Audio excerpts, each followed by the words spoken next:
पान में पान चखना हो तो मीठा, और तूफान को नाचते देखना हो तो ईठा।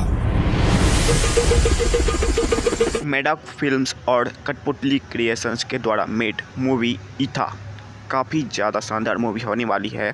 ये श्रद्धा कपूर की एक one of the best movie होने वाली है, क्योंकि इसमें जो कहानी है वो रियल कहानी, और साथ में जो आप लोगों को कुछ ऐसे बात बताया गया जो कि आप लोग को काफ़ी ज़्यादा कनेक्ट करता हुआ नज़र आएगा। तो चलिए वीडियो को शुरुआत करते हैं। आज इसकी कहानी क्या है वो देखेंगे, क्या रियल स्टोरी है और किस पे बेस्ड बनाई गई है वो भी देखेंगे, और साथ ही साथ आप लोग को बताया जाएगा कि इससे रिलेटेड कुछ मुद्दे हैं जो कि अभी के वर्तमान जो समय है उसमें से चल रहे हैं। तो चलिए आगे वो भी बताऊंगा, तो वीडियो को शुरुआत करते हैं।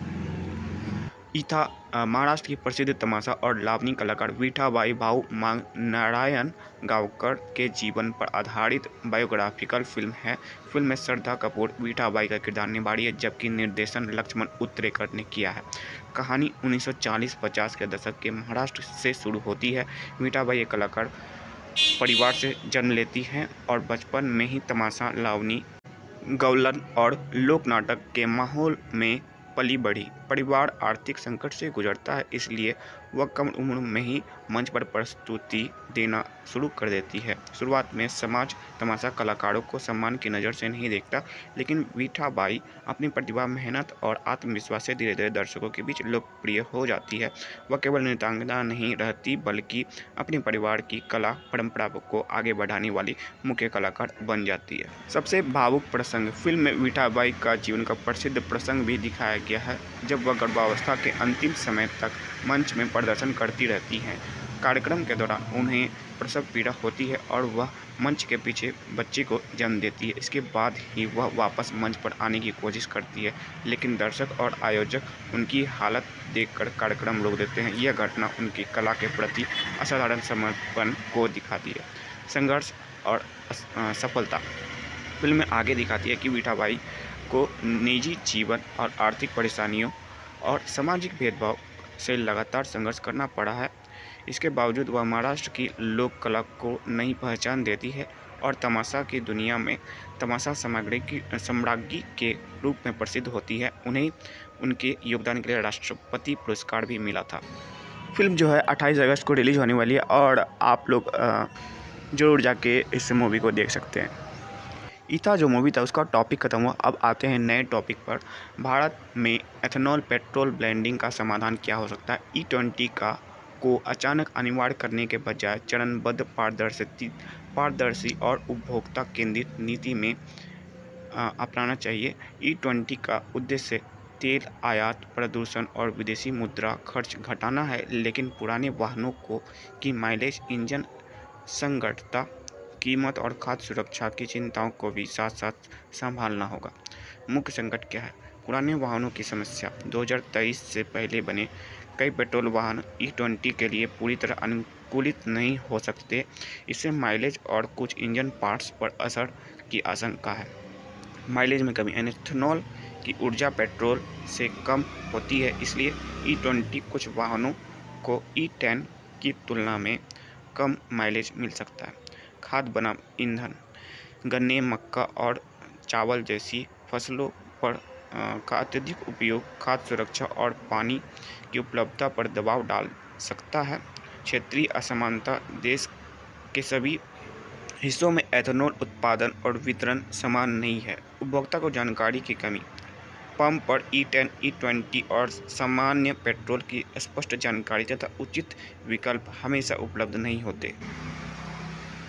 व्यवहारिक समाधान। E20 को चरणबद्ध लागू करें। नए वाहनों के लिए E20 को बढ़ावा दिया जाए, लेकिन पुराने वाहनों को तुरंत E20 तक सीमित न किया जाए। कुछ वर्षों तक पेट्रोल पंपों पर E10 और E20 दोनों विकल्प उपलब्ध रहे, ताकि वाहन मालिक अपने वाहन के अनुसार ईंधन चुन सके। पुराने वाहन के लिए सुरक्षा। सरकार को वाहन निर्माताओं के साथ मिलकर पुराने वाहनों के लिए स्पष्ट दिशा निर्देश जारी करने चाहिए। कौन सा मॉडल E20 के लिए सुरक्षित है, किन पार्ट्स जैसे रबर सीट, पाइप और गैसकेट को बदलना आवश्यक है। पुराने वाहनों की मरम्मत या कॉम्पिटेबल पार्ट्स पर सब्सिडी। E20 से होने वाली वास्तविक खराबी के लिए वारंटी और शिकायत निवारण व्यवस्था। पंप पर पारदर्शिता। हर पेट्रोल पंप पर बड़े अक्षरों में E10, E20, RON वैल्यू और वाहन संगठता लिखी होनी चाहिए। उपभोक्ता को यह भी बताया जाए कि E20 को संभावित माइलेज अंतर कितना हो सकता है। सरकार नीति में E20 के आगे के निर्णय के लिए सीमित समिति और रिपोर्ट और हितधारकों से परामर्श की बात कही गई है, इसलिए यह प्रतिक्रिया सार्वजनिक और डेटा आधारित होनी चाहिए। खाद्य फसलों पर निर्भरता घटाएं। समाधान केवल गन्ने और अनाज से एथेनॉल बनाने में नहीं है। सरकार को इन स्रोतों पर अधिक जोर देना चाहिए। कृषि अवशेष और पराली, गन्ने का शीरा और खराब अनाज, जैविक कचरा, दूसरी पीढ़ी यानी 2G एथेनॉल तकनीक। इससे किसानों को पराली का मुक्त मूल्य मिल सकता है और खाद्य फसलों को ईंधन में बदलने का दबाव कम हो जाएगा। पानी और फसल नीति का असंतुलन। गन्ना अधिक पानी वाली फसल है, इसलिए पानी संकट वाले क्षेत्रों में गन्ने पर आधारित एथेनॉल संयंत्रों को सीमित करना चाहिए और कम पानी वाली फसलों व कृषि अवशेषों से एथेनॉल उत्पादन को प्रोत्साहित करना चाहिए। गुणवत्ता और कीमत की निगरानी। एथेनॉल मिश्रण से पेट्रोल की कीमत स्वतः कम होगी, यह जरूरी नहीं, इसलिए सरकार को ब्लेंडिंग कॉस्ट और लाभ का सार्वजनिक लेखा देना चाहिए। पेट्रोल की कीमतों में उपभोक्ता को वास्तविक लाभ पहुंचाना चाहिए।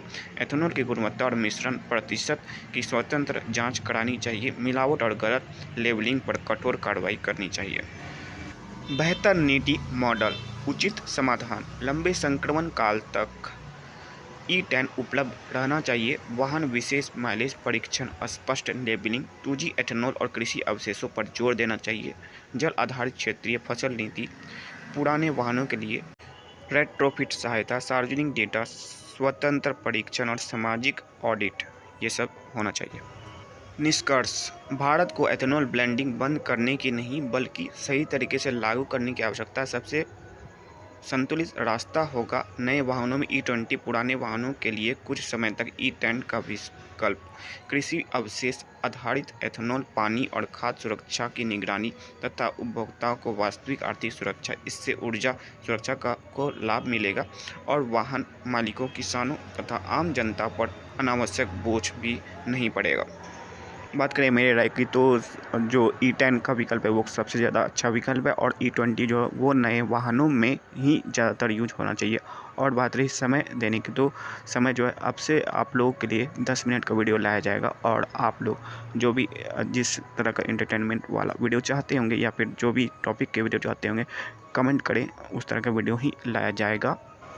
बस ज़्यादा से ज़्यादा लोगों तक शेयर करें और क्लिक करें मेरे वीडियोज़ को, ताकि मैं मोटिवेट रहूं आप लोगों के लिए और चैनल से जुड़े रहें। धन्यवाद।